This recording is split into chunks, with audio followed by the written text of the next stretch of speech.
Ready na tayo? Ready na.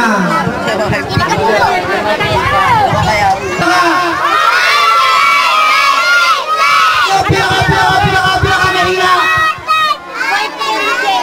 Wow, walang naman. Wait lang eh.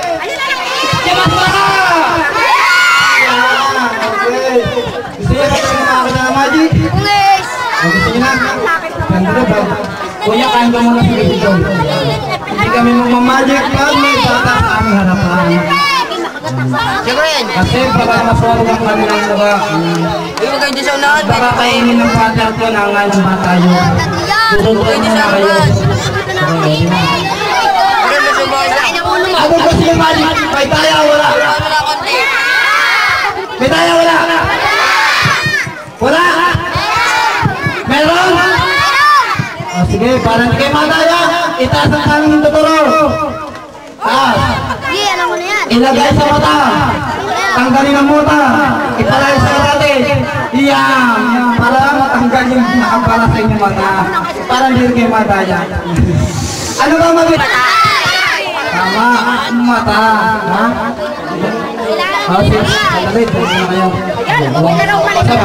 Oo. Natin. Baka kayo makain ng partner ko. Okay, ngayon magmamagic kami. Siyempre ang first magic ni Kuya Brown ay para sa birthday celebrant. Kaya mga bata, palakpakan naman natin birthday celebrant. Okay. At sabihin sabay-sabay, Happy Birthday, Princess! Okay, kailangan ko dito ng isang assistant. Assistant lang. Ayan, tatayo lang siya dito. Siyempre may premyo siya mamaya. Kami ang tinatawag na! Wow, nag-isang magician. Magmamagic yan. Siyempre, ay isang forma. Mga bata, walang makontra. Sasailalim muna sa aking kapangyarihan. Kapangyarihan, ibaba mo yung mga kamay. Seryoso ito mga bata, walang tatawa. Sa pamamagitan ng isang pili, siya ay pipikit. Alauna! Alas 2! Alas 3! Pikit. Mga bata, palakpakan naman, palakpakan. Okay! Seryoso tayo. Kuya! Bakit? Tigas-tigasan mo naman. Kuya! Bakit? Mga bata, nasa akin siya, ilalim siya ng aking kapangyarihan. Kuya, anong pangalan mo? Elson. Elson. Sabi mo, Elson po. Elson po. Kuya Elson, nasa ilalim siya ng kapangyarihan. Kuya Elson, nararamdaman mo ba na tinutubuan ka ng dalawang malalaking tenga? Hindi ako sa tayo. Ito na mo. Nararamdaman mo ba? Hindi. Nakasama ka. Nararamdaman mo ba na tinutubo ka ng dalawang malalaking ngipin? Opo. Maraming salamat sa pakasama. Mula! Dahil, syempre, ahon! Baka may lumabas dyan, ha? Kaya mo muna ako. Wala!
Nanay ko dyan.